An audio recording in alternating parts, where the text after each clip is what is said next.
Nagsisimula ang ating kwento sa nagtataas ang bundok na kung tawagin itong na ang Qingluan Peak. At isang lalaki ang nakatira dito at walang tigil sa pagsisibak ng kahoy at ang pangalan niya ay si Bai Luochen na siya namang ang ating bida.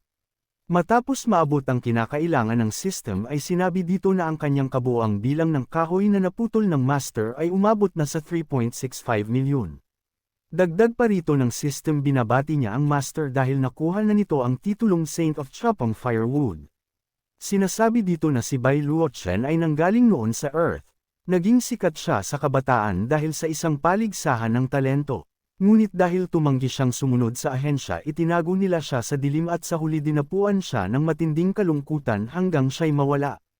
Pagkatapos noon muling isinilang siya sa akademya ng Qinghong sa timog ng Yunhuang at naging instructor ng kagawaran ng Selyong Ron-Iko sa akademyang ito. Akala niya pagkatapos ng muling pagsilang at pagkakaroon ng sistema tiyak na maipapakita niya ang kanyang kakayahan at mabubuhay ng ibang-iba kaysa dati. Sino ang mag-aakala na ang sistemang nakuha niya ay sistema ng pagpuputol ng kahoy walang ibang gamit kundi utusan siyang pumutol ng kahoy. Naging Saint of Chopang Firewood nga siya pero hindi pa rin siya nakalampas sa antas ng light stage. Samantala isang lalaki namang ang dumating sa kanya at lumapag ito sa nakatayong kahoy na pinuputol ni Bai Luochen dahilan na maglalaglagan ang mga piraso nito. Sinabi niyang inutusan ako ng headmaster na ipaalam sa iyo na nagsimula na ang pagsusulit sa palasyo at pumunta agad ito upang pumili ng mga mag-aaral. Subalit sa kanyang isipan sa antas ng kanyang kapangyarihan kahit pumunta pa siya wala rin siyang makukuha na mag-aaral. At sinagot siya ni Bai Luochen na unawaan ko maaari ka nang umalis. Ngunit sa antas ng kanyang kapangyarihan kahit pumunta pa siya doon malamang ay wala rin siyang makukuha. Sinabi na lamang ni Bai Luochen na matagal-tagal na rin akong hindi nakakakain ng inihaw kaya't mas mabuti pang puntahan ko kung lumaki na ba ang dragon sa abis ng Kangwu. Samantala sa Enrollment Plaza na kung saan dito mamimili ang mga disciple ng kanilang gustong maging master. Nagsalita ang isang lalaki sa tabi ni Jiang Hemeng na kilala bilang Sword Master sinabi niyang marami na naman ang nagpapatala sa kagawaran ng sining ng espada. Dagdag pa rito ng isa napakadali para sa iyo na makakuha ng mahigit 500 na mag-aaral talagang nakakainggit ito. At napag-usapan din nila si Bai Luochen dahil sa kabilang dako hindi lamang walang nag-apply para sa pagsusulit ng runic seal pati si Instructor Bai Luochen ay hindi man lang nagpakita. Tutal guro pa rin siya na nasa antas ng light stage nakakahiya kung pupunta siya rito. Gayunpaman ang basurang ito ang may hawak sa Qingluan Peak ang may pinakamagandang tanawin sa buong akademya. Bigla namang dito sumigaw si Hemeng sinabi niyang talagang lumalabis na si Grandmaster Bai. Hindi na natin bibilanggan na 10 taon na siyang walang natatanggap na mag-aaral paanong hindi siya darating. Dagdag niya pa rito na inumungkahi ko sa headmaster na alisin sa kanya ang kanyang tungkulin bilang instructor at utusan siyang umalis sa Qingluan Peak upang maibalik ang tamang asal sa paaralan. Tumugon sa kanya ang headmaster dahil huwag daw nilang kalimutan. Nawala ang lahat ng kapangyarihan ni Junior Brother Bai at 10 taon siyang nanatili sa antas ng light stage. Upang maprotektahan ang akademya dahilan na matigilan rito si Hemeng. At sumagot hindi natin kailanman makakalimutan ang mga serbisyong ibinigay ni Grandmaster Bai sa akademya, ngunit ang kanyang kalagayan ngayon ay talagang hindi na angkop para manatili siyang instructor. At mungkahi ng isa na, ganito na lang alisin na lamang natin siya sa kanyang tungkulin bilang instructor at hayaan pa rin siyang manirahan sa Qingluan Peak, sagot ng isa na tama ang sinabi ni Junior Yan. Subalit sa kalagitnaan ng pag-uusap ay isang boses ang nagsabing salamat sa inyong lahat sa inyong pagmamalasakit sa akin. Nang makita ay ito lang naman ang ating bida na si Bai Luochen dagdag niya pa rito talagang naantig ang aking damdamin doon. Kaagad namang lumapit dito si Hemeng at saka sinabi na mabuti pa rin ang lagay ng katawan ni Grandmaster Bai ngunit hindi ba nakakababa ng dangal na masugatan ka dahil lamang sa paghuli ng ahas. At sinagot siya ng ating bida na may kapangyarihan ang hayop na ito at halos mapatay ako nito, ngunit sa hindi niya alam na totoo ang sinabi ng ating bida gayong isang itong makapangyarihang na malapit ng maging dragon na mula sa abis ng Kangwu. Nagbulong-bulungan ang mga tao dahil kahit mahina ang kapangyarihan ni Instructor Bai ngunit mukhang karaniwan lamang ang ahas na ito kaya anong uri ng kapangyarihan kaya mayroon iyon. Ngunit dito ay isang babae ang nakaramdam ng takot at lakas ng presensya dahil ang kanya lamang nakikita ay itong ang ating bida na naglalabas ng napakalakas na presensya na ang babae lang ang nakakakita. Samantalang walang tigil pa din dito sa pangmamaliit si Hemong sa ating bida dahil sa nasugatan nga raw ito kaya naglabas ito ng isang pil. At kanyang sinabi na hanggat makakakuha ito ng mag-aaral ngayong araw ibibigay niya ito rito ang pil ng buong puso. Dagdag niya pa rito ngunit kung wala kang makukuha, kailangan mong umalis sa iyong tungkulin. At sinagot siya ng ating bida na tinatamad akong makipaglaro sa inyo ng ganito kaya naman hindi ako tatanggap ng mag-aaral ngayong taon, kaya uuwi na muna ako. Subalit hindi ito hinayaan ni Hemong na umalis dahilan na mapalingon rito si Bai Luochen. Nagsalita si Hemong sa headmaster gayong naging tamad at walang silbi na si Instructor Bai at mababa ang antas ng kanyang kapangyarihan, ang taong ganito ay hindi karapat-dapat na maging instructor. At dagdag niya pa rito na itinuro si Bai Luochen na alisin na siya sa kanyang tungkulin. Nasinang-ayunan naman din ito ng tatlong nasa tabi ng headmaster dahil talagang hindi na raw angkop si Junior Brother Bai na magturo pa. Napatanong ang headmaster sa kay Bai Luochen na ano daw ang masasabi niya dito. At sinagot siya ng ating bida na kung ganun wala siyang magawa basta't hayaan niyo lang akong manatili sa Qingluan Peak ayos lang sa akin ang kahit ano. Itinaas ng headmaster ang kanyang kamay dahil kung ganun ipapahayag niya na raw na si Bai Luochen instructor ng Runic Seal Department ng Qinghong Academy, ay 10 taon nang walang tinatanggap na mag-aaral dahil sa mababang antas ng kanyang kapangyarihan, kaya naman hindi na siya angkop na maging guro sa makatuwid mula ngayon. Ngunit sa kalagitnaan ng pagsasalita ay isang boses ng babae ang nagsabing sandali lang raw, dahilan na matigilan ang lahat at napapatingin na kung sino ang nagsalita. Nang makita ay ito yung babae kanina naramdam ang napakalakas na presensya ng ating bida at dito ay sinabi niya sa lahat na handa akong mag-aral sa ilalim ni Instructor Bai at matutunan ang Runic Seal Art. Nang dahil doon ay hindi makapaniwala ang lahat dahil 10 taon na si Bai Luochen na nasa antas ng light stage at mas mahina pa sa manok at isang basura, kaya napatanong sila na kung nasisiraan na ba talaga ng isip ang binibining ito. Sinabihan din nila ang babae na kung naintindihan ba raw nito ang sinasabi nila na isa lamang basura si Bai Luochen. At wala siyang kakayahang magturo sa iyo ng kahit ano ang maging mag-aaral niya ay parang pagiging utusan lamang. Dito ay nagsalita si Hemong dahil nakikita niya na mayroon itong malaking talento at mahusay na ugat ng espiritu, basta't pumayag ito manatili sa Sword Art Department maibibigay ko sa iyo ang pinakamataas na posisyon.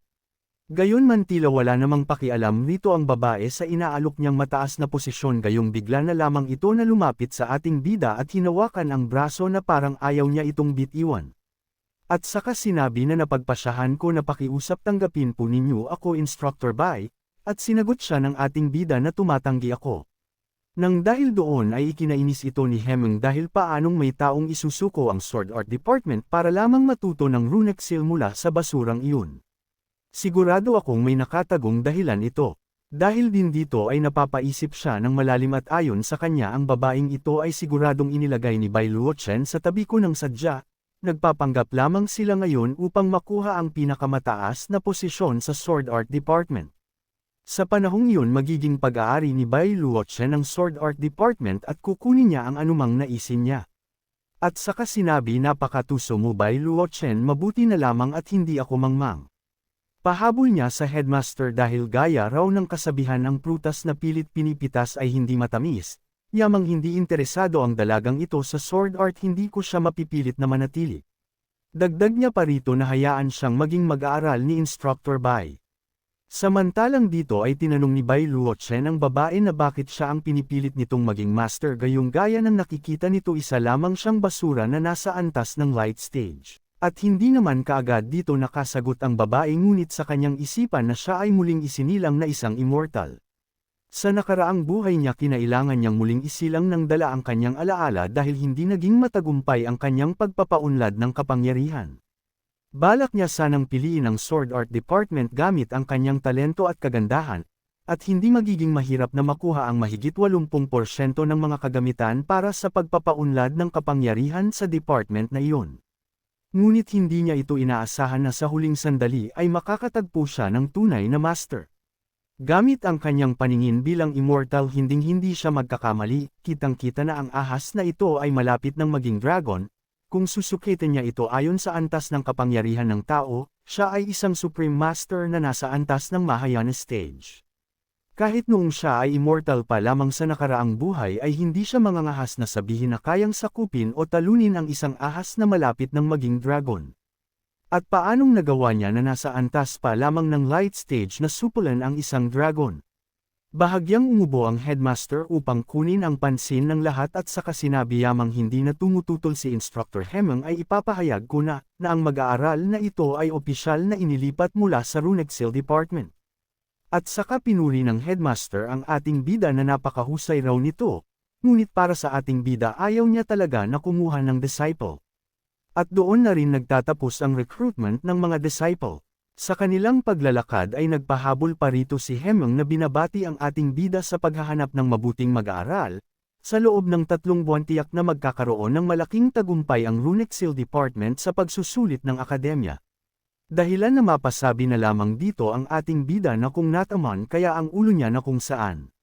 At saka tinanong ang pangalan ng babae at sinagot siya nito na ang pangalan niya ay Su Liu at tawagin na lamang nating Liu. Saka napaisip si Bai Luochen kung alam ko lang sana hindi na sana ako pumunta wala naman akong napala kundi gulo at pagod lang ang naramdaman ko. At saka sinabi kay Liu na maganda ang pangalan nito at ikinapapasalamat naman din ito rito ni Liu. Pahabol pa rito sa isip ng ating bida hayaan na, tinanggap ko na rin naman siya, gaya ng kasabihan. Gagabayan lamang ng guro ang kanyang mag-aaral papasok sa daan, ngunit ang pagpapaunlad ng sarili ay nakasalalay na lamang sa mag-aaral. Matapos makabalik at makapasok si Liu sa Qingluan Peak ay napapaisip siya rito dahil sabi raw nila kung talagang makapangyarihan si Bai Luochen bakit hahayaan niyang apihin siya ng ganito. Sa antas ng kanyang lakas madali lang niyang palubugin sa lupa ang buong akademya ng Qinghong kaya bakit niya tinitiis ang lahat ng ito. At nagsalita ang ating bida sa kanya dahil sa ilalim ng kanyang pangangalaga may ilang bagay siyang nais linawin dito. Una wala kaming nakatakdang mga aralin dito sa Runexil Department ang lahat ay nakasalalay sa sariling pagsisikap at pagkatuto. At ang pangalawa malaya kang makakapunta at makakaalis kahit kailan mo gusto at hindi mo kailangang magpaalam o magulat sa akin kung saan ka pupunta o ano ang iyong gagawin. At ang pangatlo gaya ng nakikita mo kakaunti lamang ang mga kagamitan at yaman para sa pagpapatibay ng lakas dito dahil kaunti lang ang aking mga mag-aaral. At dito ay inilabas ng ating bida ang aklat dahil bilang kanya raw master matatanggap nito ang kanyang kinakailangan. At ang pang-apat hindi ko pa naiisip kung ano at kung mayroon ba itong mga tanong at sinagot siya ni Liu na wala master. Doon ay ibinigay sa kanya ng ating bida ang aklat dahil mabuti na naman daw kung ganon. Ipinaliwanag niyang na ang unang aklat na ito ay itinuturing na kanyang pangunahing gabay at saklaw nito ang lahat ng uri ng Runexil, mga solusyon sa mga suliranin ng sunod-sunod at nakaayos ayon sa antas ng kahirapan. Ang ikalawang aklat naman ay naglalaman ng mga pagsasanay at nakamarka rin doon ang kaukulang antas ng hirap, sundan mo lamang ang bilis ng iyong pagkatuto at huwag magpadalos-dalos o sumubok ng mas mahirap pa sa iyong kayang gawin. At paminsan-minsan ay susuriin ko ang iyong pag-unlad kaya huwag kang maging tamad. At sinagot siya ni Liu na tatandaan ito ng inyong mag-aaral master. Pahabol pa rito ng ating bida naroon ang mga tuluyan ng mga mag-aaral at lahat ay walang nakatira doon kaya pumili ka ng nais mong tirhan. Kung may kailangan ka pa maaari kang humingi ng tulong sa mga mag-aaral ng kagawaran ng panloob na gawain, sila ang mag-aayos ng lahat para sa iyo. Sa nakita ni Leo na kanyang panuluyan ay napapaisip ito dahil tila guguho na ang gusali. Kaya nasabi niya na lamang sa kanyang sarili na hayaan na kailangan ko lang itong tiisin. At doon ay inihaw na ni Bai Luochen ang kanyang nahuling ahas at gamit ang kanyang kamay ay pinagpuputol niya ito at saka tinuhag sa stick. At doon din ay nagsimulang siyang gumawa ng apoy sa pamamagitan ng kanyang daliri at sinindihan ang ihawan. Dahilan na maamoy ito ni Liu sa loob habang nag-aayos siya sa kanyang higaan. Kaya hindi niya mapigilan na mapapikit dahil sa bango nito at doon ay binuksan niya ang bintana. Nang makita ay hindi siya makapaniwala na talagang iniihaw ng kanyang master ang dragon. Gayong ang mga dragon ay mga immortal na hayop pa rin kung sakaling makakuha ka ng isa, kailangan itong ayalay sa pinuno ng angkan. Pero siya iniihaw at kinakain lamang niya ito ng basta-basta. Dahil dito ay hindi mapigilan ni Leo ang amoy nito sa sarap dahilan na lumabas pa siya sa kanyang silid. Sinasabi niya sa kanyang sarili na libo-libong taon na siyang nagsasanay at nagpapatibay ng lakas ngunit hindi pa siya nakakatikim ng karne ng dragon noon pa man. At saka tinawag ang kanyang master na kumakain. Sinabi niyang medyo nagugutom na ako, pwede bang makahingi ng kaunting karne? At sinagot siya ng ating bida na hindi, kaya nanigas nga rito si Leo nang tanggihan siya nito. Dahilan na mapaisip pa siya dahil hindi niya raw akalain na ang isang marangal na immortal na katulad niya ay tatanggihan pa ng kaunting kapiraso ng karne. Kung nalaman ito ng mga kasamahan niya sa daan ng pagsasanay noong nakaraan, tatawanan nila ako hanggang sa kamatayan. At saka sinabi ng ating bida na huwag mo akong tignan ng ganyan, kapag sinabing hindi, ay hindi. Kaya tumalikod na lamang rito si Leo at umalis at saka sinabing napakasakim naman ng kanyang master. Ngunit nagpahabol ang ating bida sa kanyang na dahan-dahan lang. At sinagot siya ni Leo na kung pwede na bang kumain. Kumuha ng stick rito ang ating bida at saka kumuha ng kaunting piraso ng karne at doon ay ibinigay niya ito kay Leo at saka sinabing dilaan mo lang muna. Dahan-dahan naman rito ito kinuha ni Leo ngunit bakas pa rin sa kanyang mukha ang pagkainis na binibigyan lamang siya ng napakaliit na karne. At saka sinabi sa kanya ng ating bida na hindi nararapat na tawagin ng mag-aaral ang kanyang master na Sakam, dahil kapag nadilaan mo ang patpat na ito maiintindihan mo kung bakit ganito ang iyong master. Nang makuha niya ito ay walang tigil pa din ang kanyang paglalaway at doon ay unti-unti niyang inilapit ang dila at saka din ilaan ng dahan-dahan. Sa sandaling iyon bigla ritong natigilan si Leo at doon niya lamang naintindihan ang sinabi ng ating bida dahil napakayaman pala ng lakas na espiritual na nakapaloob dito. At hindi niya raw nga ito makayanan pa. At hindi niya raw akalain na ang kaunting kagat na ito ay naglalaman na ng lakas na katumbas ng hindi bababa sa kalahating taon ng pagsasanay. Sa kasalukuyang antas ng kanyang lakas hindi niya kayang tanggapin ng buo ang napakalakas na enerhiyang nagmumula sa karne ng dragon, at kung kinain niya ito ng diretsahan tiyak siyang nasisabog at mamamatay siya agad. At saka sinabi sa kanyang master na may paggalang maraming salamat sa kabutihan ninyo master. At sinagot siya nito na sapat na ang isang dila sa isang araw lamang huwag maging sakam, at naunawaan naman ito ni Leo. Matapos ang pangyayaring iyon at sa paglubog ng araw ay makikita itong dalawang lalaki na papasok sa Qingluan Peak. Ayon pa sa kanila na ang kabayong inaalagaan ni Instructor Bai ay mayroong matalinong diwa, noong nakaraan sinubukan itong nakawin ng ilang kasapi ng angkan ngunit pinalo at pinalaya sila nito. At sa kanilang pagpasok ay kumpiyansa sila na sapat na silang dalawa. At saka ipinakita ang kanilang gagamitin dahil ito raw ang tinaguriang pagkalasing ng 1,000 araw na binuo at pinag-aralan ng nakatatandang kapatid kamakailan, para sa mga halimaw na antas 5 pababa at sa isang simoy pa lang nito hihimatayin na sila agad. At nang magsalita sana ang kanyang kasama ay pinatigil naman siya rito at doon ay nakita nila ang ating bida na may hawak ng pagkain ng kabayo. Pagkatapos ay inilapag ito ng ating bida at saka sinabi na naaalala ko noong una kitang nakuha payat at maliit ka pa parang asno. Ngayon sa wakas ay nagkaroon ka na ng marangal at makapangyarihang anyo. Bantayan mo ang lugar na ito at matutulog na ako ngayon. At saka naman dito ang pag-alis ng ating bida habang naghahantay pa din ang dalawang ito ng pagkakataon na makalapit sa kabayo. At doon ay pumasok na ang ating bida at saka naman kumilos ang dalawa upang simulan ang kanilang plano. At nang makalapit ay abot tenga ang kanilang ngiti at saka sinabi na ang kabayong ito ay dapat nang maibalik sa kanilang kagawaran ng pagsasanay ng mga hayop. Samantala sa loob nito ay binabasa rito ni Leo ang aklat na ibinigay sa kanya ng ating bida. At sa kanyang paglipat-lipat ng pahina ay kanya itong isinara ng may maramdaman na presensya mula sa labas. At saka napaisip na kung sino ang nangangahas na pumasok ng palihim sa Asherberg Creek sa kalagitnaan ng gabi upang gumawa ng gulo. At itinabi niya ang aklat at saka pumunta sa pintuan upang tingnan ang sa labas. Dagdag niya pa rito tingnan niyo at tuturuan ko kayo ng leksyon. Samantalang sa labas nito ay tuwang-tuwa ang Cole Ukoy na ito habang ipinapatak ang dala niyang pampalasing sa kabayo. At nasabi niya pa munting kabayo may dala si tatay na gamot para sa iyo. Samantala sa kanilang likod ay naruroon na si Leo na naglalabas ng napakalakas na aura at saka sinabi na kayong maliliit na magnanakaw sino ang nagpadala sa inyo rito. Napatanong naman rito ang isang lalaki na kung kailan pa nagkaroon ng utusan sa Asherberg Creek. At sinagot siya ng kanyang kasama narinig kung kumuha si Bai Luochen ng isang babae mula sa Sword Art Department upang maging kanyang mag-aaral, at sigurado akong siya iyon. At saka sinabi binibini huwag kang makialam sa gawain ng iba bumalik ka na sa iyong tuluyan. At sinagot siya ni Leo na huwag niyo pang subukang hawakan ang mga gamit ng aking master habang ako ay naririto.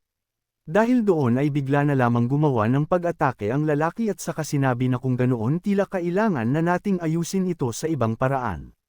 Dagdag niya pa rito na huwag raw siyang sisihin dahil sa ito ang gusto nito. Sa kanyang papalapit na atake ay wala man lang ditong paggalaw si Leo at nang makalapit ang kanyang atake ay bahagyang lamang naiwasan ito rito ni Leo. At saka inaangat ang kanyang paa upang mag-counter-attack at doon ay isang napakabilis na sipa ang tumama sa panga ng lalaki dahilan na umangat pa rito ang kanyang katawan. At doon ay bumagsak ito sa harapan ng kanyang kasama na kaagad naman nilapitan niya ito at tinanong na kung ayos lang ito. At sinagot siya nito na ayos lang siya ngunit makikita ang malaki niyang pinsala gayong dumura pa ito ng dugo. Tumayo ang lalaki at inilabas ang kanyang lakas at saka sinabi na ang babaeng ito ay akin, asikasuhin niyo na lamang ang kabayo. Dito ay binalutan niya ang kanyang kamay ng apoy at mula doon ay sumugod na din si Leo at mabilis na papunta sa kanya. Nakangiti na itinaas ng lalaki ang kanyang kamay samantalang itinaas rin ni Leo ang kanyang paa.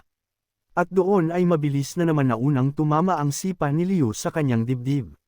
Sa lakas ng sipa ay nagpagulong-gulong rito ang lalaki na hawak-hawak ang kanyang dibdib at napasigaw na ang sumpang apoy na ito ay tinutunaw at inaalis ang kanyang lakas na espiritual.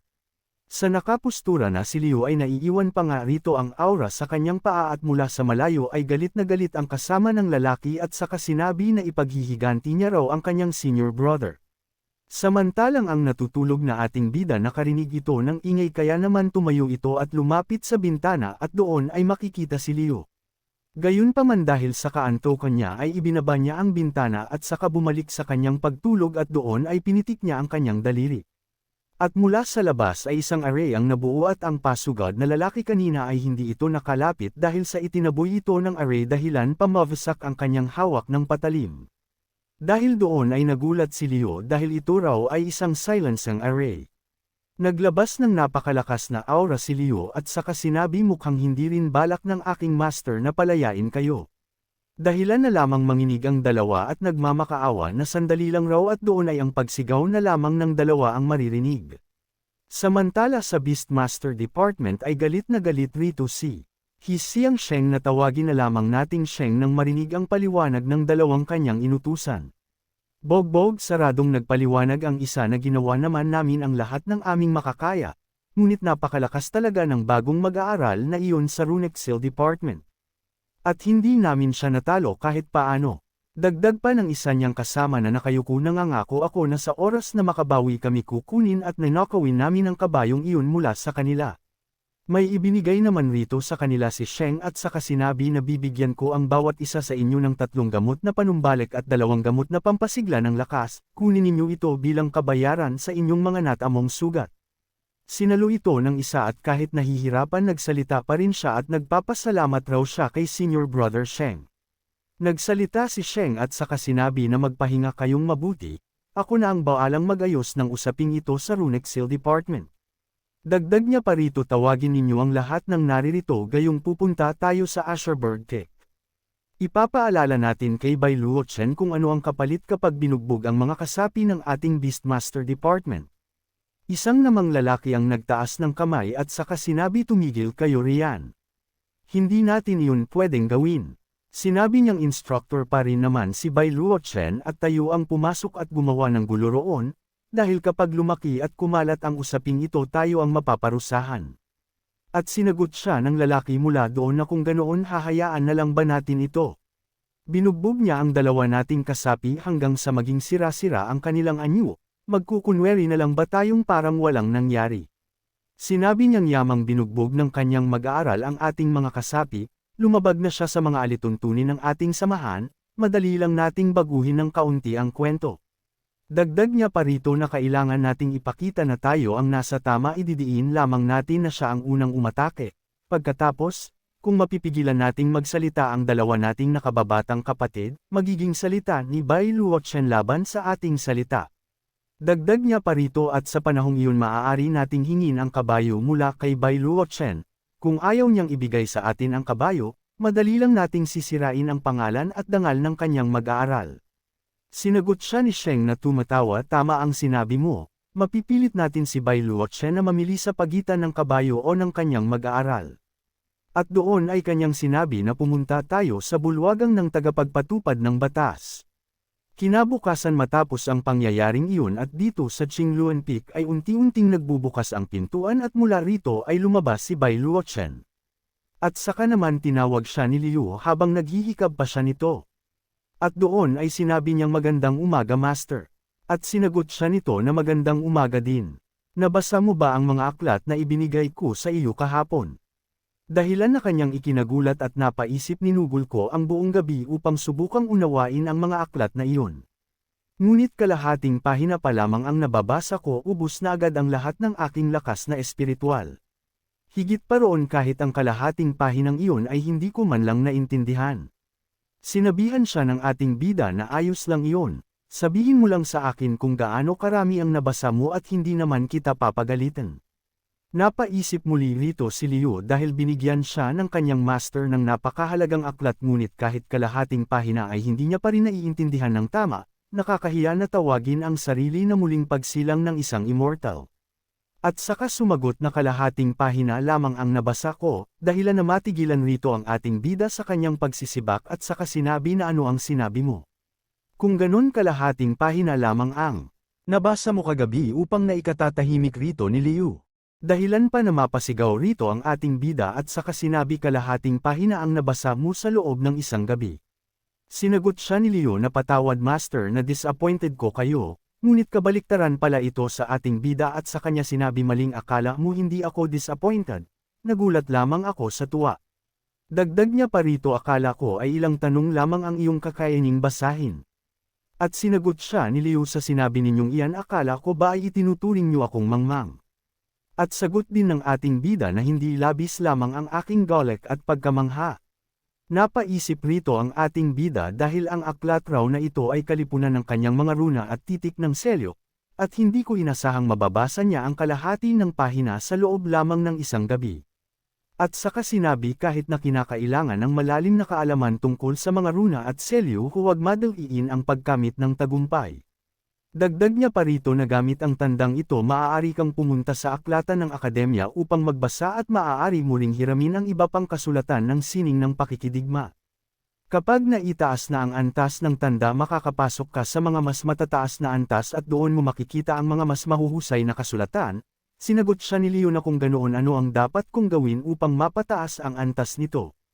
Sinagot siya nito na isa ay ang pagtupad sa mga gawain sa hangganan ng akademya na paminsan-minsan lamang ibinibigay, at ang ikalawa ay ang pakikilahok sa mga pagsubok para sa mga mag-aaral.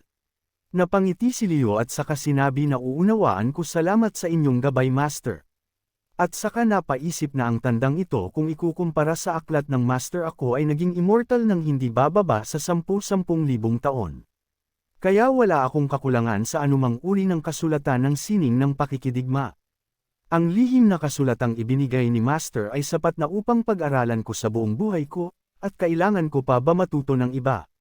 Natigilan naman rito sa pag-iisip si Liu nang mapansin ang kanyang master na napapatingin sa malayo at ano raw ang nangyari sa kanya. At mula sa labas ay isang boses ang kanilang narinig, sigaw ng nasa labas. Si Liu, mag-aaral ng Qingluan Peak, bumaba kaagad rito upang tanggapin ang parusa. At saka sinabi niyang master, sila marahil ang mga mandar ambong na pumunta rito sa Qingluan Peak kagabi na binugbog ko ng tudo. Dagdag niya pa rito, hindi ko sila tinipid sa lakas kaya natatakot akong nakagawa ako ng kaunting gulo. Sinagot siya ng ating bida na ayos lang iyon, ipaubaya muna sa akin ang lahat at ang kailangan mo lamang gawin ay mag-aral ng mabuti. Dagdag niya pa rito, tayo na at tingnan natin ang kalagayan ngayon sa labas.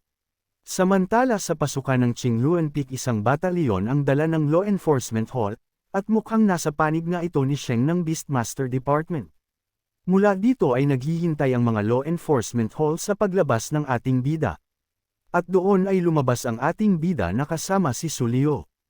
At mula sa taas ay saka sinabi ni Song lang nakatanggap ng ulat ang Law Enforcement Hall, si Su Liu, isang mag-aaral ng Runic Seal Department, ay binaliwala ang mga alituntunin ng akademya at sadyang nanakit sa kanyang mga kapwa mag-aaral.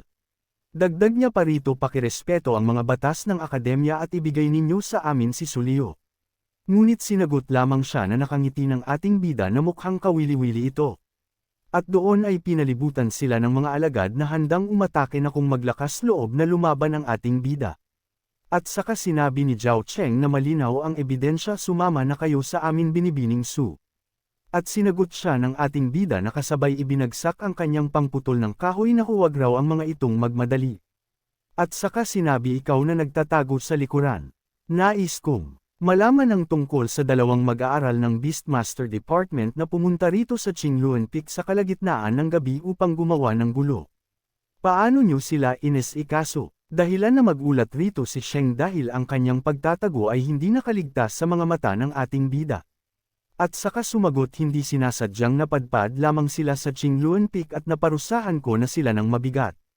Napangiti rito ang ating bida at saka sinabi na hindi sinasadya. Kung ganoon ang aking mag-aaral ay hindi rin sinasadyang nasugatan sila, ako na ang baalang mag-ayos nito kaya hindi na kailangang abalahin pa ang Law Enforcement Hall. Sinabi ni Sheng na tumigil ito. Napatunayan na ng Law Enforcement Hall na nagkasala ang iyong mag-aaral, kung pipilitin mo pa hindi magiging maganda ang kahihinatnan nito para sa iyo.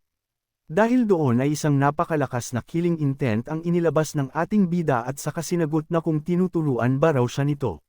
Dahilan na manginig ang mga kalamnan ni Sheng at hindi nakasagot at napalunok na lamang ng laway. At pasigaw niyang sinabi sa Law Enforcement Hall na kita niyo di ba? Labis na pinuprotektahan ni Bai Luochen ang may sala na lalo lamang nagpapabigat sa kanyang kasalanan. Dagdag niya pa rito mangyaring kunin niyo na agad si Sulio mga senior brother. At doon ay gumawa na ng paggalaw ang dalawang Law Enforcement Hall at sa kanilang pagbaba sa lupa ay nawasak nga nila ito. At saka sinabi ni Song Lang na ang sinumang lumalaban sa Law Enforcement Hall ay hindi kailanman nagkaroon ng magandang wakas, at alam naman ito ni Instructor Bai, hindi ba? At sinagot siya ng ating bida na mga musmos lamang kayo, talaga bang inaakala ninyong kinakatawan ninyo ang buong Law Enforcement Hall? At sagot ni Zhao Cheng na ngangahas kang hamunin ang Law Enforcement Hall, ngayong araw dadalhin ko kayo at ang iyong mag-aaral sa Law Enforcement Hall upang parusahan. At doon ay mabilis naghanda ang dalawa para umatake. At mula dito ay napangiting napaisip si Sheng, at saka sinabi Bai Luochen na inaakala mo pa rin bang ikaw ang mahusay na instructor na nagturo 10 taon na ang nakalipas. Dagdag niya pa rito isang basurang nasa antas pa lamang ng light stage na ngangahas na humarap at lumaban sa Law Enforcement Hall. Talagang wala siyang pakialam kung siya ay mabubuhay o mamamatay. Samantalang sinabihan lamang rito ng ating bida si Sulio na gawin mo itong pagsubok upang masuri kung ano ang iyong natutunan kagabi, huwag mo akong bigwan, at sinagot siya nito na naintindihan ko master. At dito ay mabilis na din kumilos si Liu at wala man lang siyang kaunting takot na kahit dalawa ang kanyang kalaban. Dahilan na matuwa pa siya rito nakaharap ang dalawang Law Enforcement Hall. At nang papalapit na sila sa isa't isa ay nauna ritong umatake si Zhao Cheng ngunit bahagyang lamang itong naiiwasan ni Liu. At doon ay sinundan naman kaagad ito ni Song Lang. Ngunit gaya ng nauna ay ang tinamaan lamang ni Song Lang ay ang lupa. At saka napaisip rito si Liu na hindi nakapagtataka kung bakit niya ako gustong subukan. Napakahina ng dalawang ito at hindi sulit ang mga ito kay Master at sayang lang sa kanyang oras. Dagdag niya pa rito na iniiwasan ang mga pag-atake ni Zhao Cheng basta't mananatili akong malapit kay Master. Makakaakyat ako sa mas mataas na antas sa lalong madaling panahon. At mula dito ay napatanong na rito si Song Lang na kung ano raw ang ginagawa ni Sulio. Habang patuloy sa pag-iwas ay gumuguhit naman rito si Sulio ng runes. Dahilan na mapaisip rito si Song Lang dahil kahit ang isang dalubhasa sa runic seal ay kailangang iguhit muna ang selyo bago gamitin, ngunit iginuguhit niya ito habang nasa gitna ng labanan.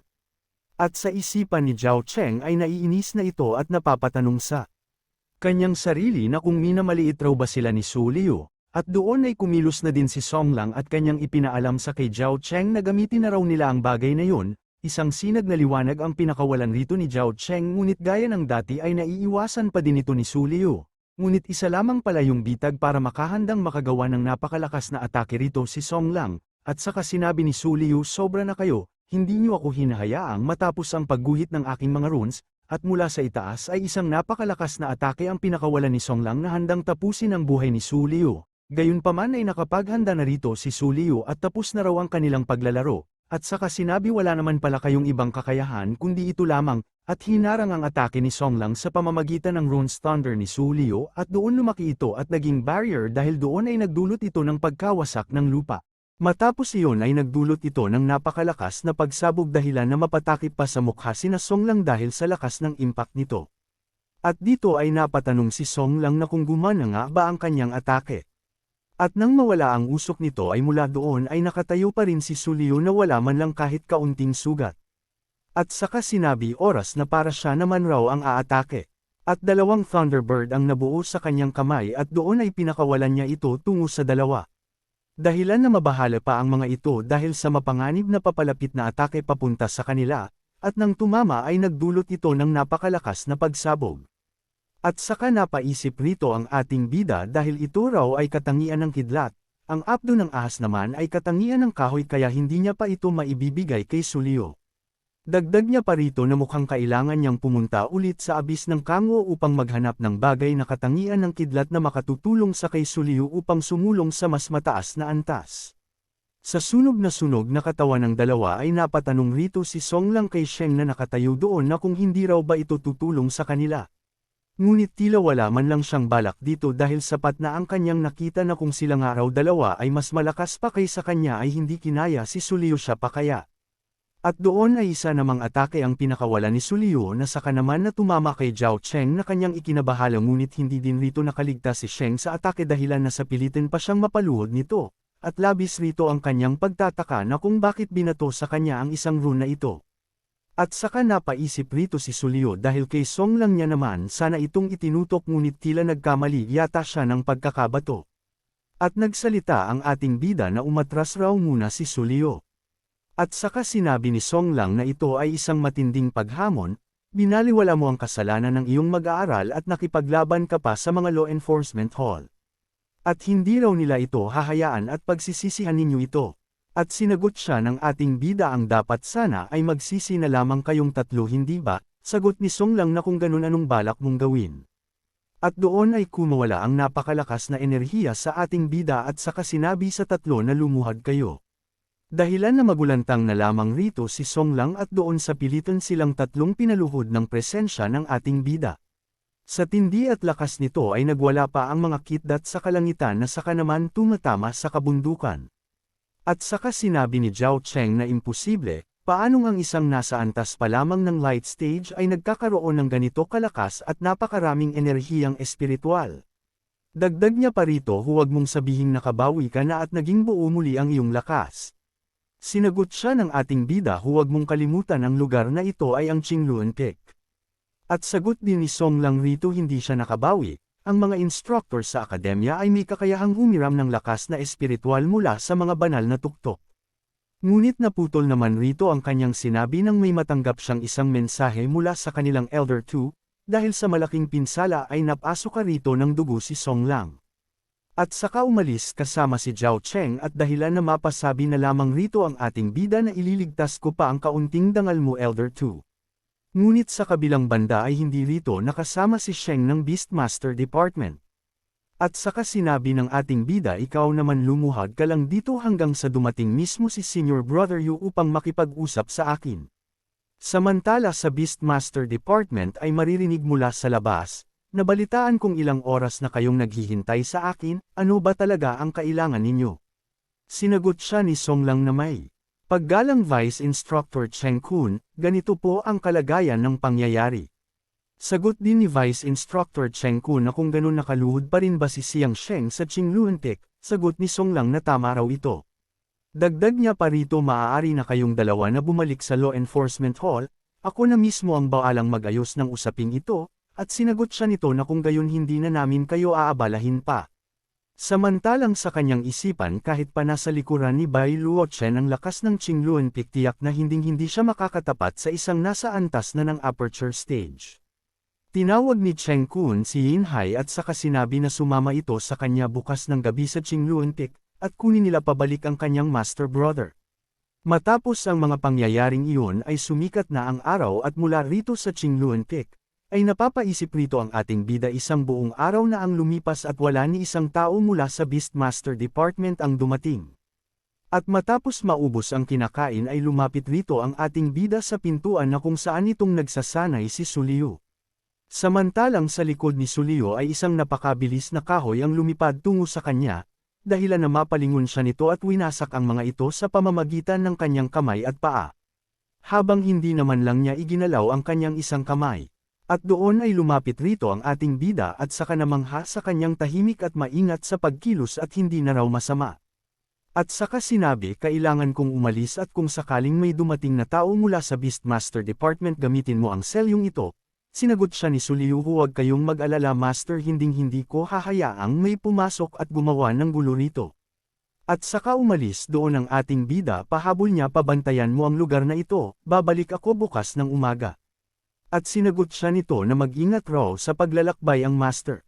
Samantala sinasabi rito na ang abis ng Kangwo ay tahanan ng lahi ng mga demonyo ng Yunhuang, at habang pumapasok ka ng mas malalim ay mas tumataas at lumalakas ang antas ng kapangyarihan ng mga demonyo. Sa pinakamalalim na bahagi ng lahat ng lugar, naroon ang 12 ancestral demon na iniiwasan kahit pa ng mga taong nasa antas ng Mahayana stage. Sa taas nito ay makikita na ang pagdating rito ng ating bida. At saka lumapag sa napakataas na bundok iniisip niyang sa kasalukuyang antas ng lakas ni Sulio. Sa palagay ko ay hindi niya pa magagamit ang mga materyales mula sa isang ancestral demon. Dagdag niya pa rito maghahanap na lamang ako sa paligid ng isang demon king na may katangian ng kidlat at hihingi ng ilang kailangang bagay mula sa kanya. Ngunit isang babae naman rito ang napansin ng ating bida mula sa baba. At saka naisip hindi ba siya ay isa sa mga female disciple ng academy. Samantalang sa baba nito ay tumatakbo rito ang babae ngunit nagulat na lamang siya nang may napakaraming atake ang papunta sa kanya. At nang tumama ay doon ay nagdulot ito ng napakalakas na pagsabog at saka napaisip rito ang ating bida, talaga naman sunod-sunod na lang ang gulo na kanyang nasasangkutan. At dahil dito ay pinanood niya muna ito at saka itinago ang kanyang presensya at naglaho. At doon sobrang napinsala rito ang babae at saka sinabi ng umatake, wala ka nang natitirang lakas hindi ba? Dagdag niya pa rito huwag ka nang tumakbo, wala namang mawawala sa iyo kung makikipagsaya ka sa akin. At sinagot siya ng babae na managinip na lamang raw ito. At sinagot siya nito hindi ba't ang 4th Art Department ay nagsisilbi lamang sa academy? Dagdag niya pa rito maging mabuti kang bata at paglingkuran mo akong mabuti baka marahil ay iisipin kong palayain ka.